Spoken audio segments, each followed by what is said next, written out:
Check out this clip from today's Howard Stern Show. But if you hadn't made it, it would have been the worst thing in the world because you probably felt such pressure from your parents.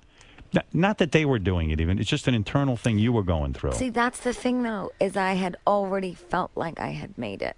Me living in New York in an $1,100 a month apartment, paying my own rent, doing my own shows, dressing how I like, singing how I like, doing my hair how I like, I already felt like I had made it. When you talk about getting high, I mean, you were doing some hardcore drug. You were into coke, and you loved ecstasy so much. No, not then. I did later. You did. So you still get high? No. Yes. No. No? No way. You still smoke weed? Well, come on. That's not... Well... I mean, if you're going to talk about weed... Weed doesn't make you paranoid?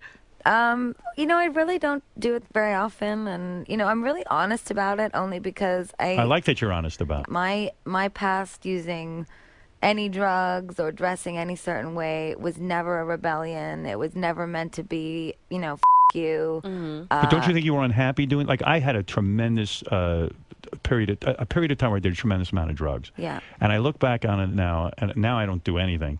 But I sensed that I was lost. I was unhappy. I was so unhappy. Right. Yeah. And what was the source of your unhappiness, do you think? I think that I was lonely, and there was something about the drug that made me feel like I had a friend. But it's also a fitting in thing. A lot of times, that's true. You get to fit in because see, you're I with didn't that do it with group. other people. You didn't. No, I did it alone. Oh. Wow.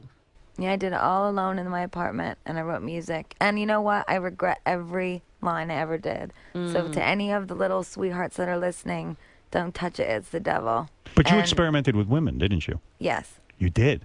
That's kind of hot. But that was later. Later on? Yeah, that was college, which was brief. How do you know when you really have it? You know what? You know when you really have it? When you've got the nerve. Do you save these little tapes that you make when you sing into the phone? I would think as a fan that would be interesting to hear you have put out just the origin. That could be a hit. I'm going to steal that. But GaGa, those little monsters are out of control. I'm telling you. You should read what they wrote. Not, you know what? They're so... Listen. One of them called me a I'm sorry, I don't mean to laugh. Do you hear that, little monsters? No, listen, don't get crazy. I love my fans. Are you wearing a jock strap? No, I'm wearing boxers. Here, I will show you my tits if you take your pants off and show the whole world. Oh, no.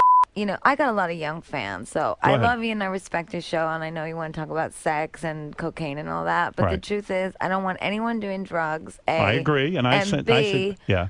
Honestly, you should wait as long as you can to have sex because as a woman, you know, you don't even begin to enjoy it until your mid-20s. It's like, when you're 17, you don't even know how to operate what's going on down there, and you shouldn't try. I mean, I agree with you. Are you going to play a song today on the piano? I would love that. Yeah, I would be very, if you want me to, I would love it. For more, check out SiriusXM Satellite Radio and Howard TV On Demand.